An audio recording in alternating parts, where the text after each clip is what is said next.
بدري بدري والأيام بتجري. والله لسه بدري والله يا شهر الصيام.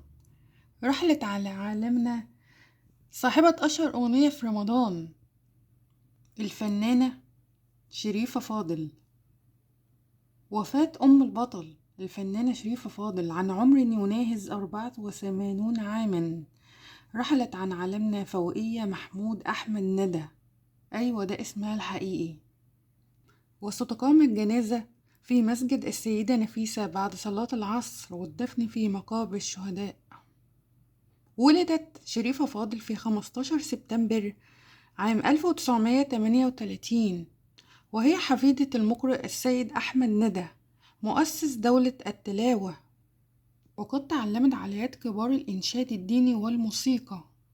سمعها الملك فاروق فأعجب بصوتها.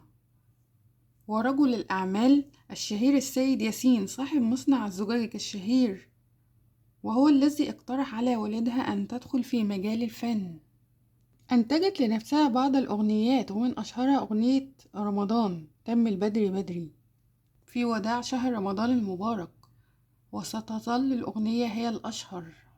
تزوجت شريفة فاضل مرتين، المرة الأولى من الممثل المصري السيد بدير، وأنجبت منه سيد وسعيد، وكان أكبر منها ب23 سنة، ولقد انفصلت عنه بسبب الغيرة والشك.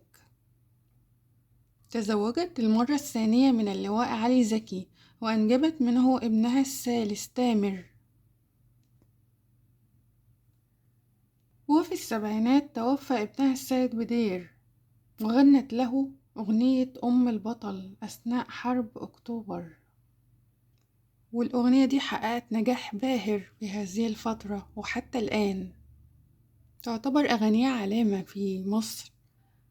حتى الآن في بعض المدارس يشغلوها في الطابور الصباحي. رحم الله الفنانة شريفة فاضل، وإنا لله وإنا إليه راجعون.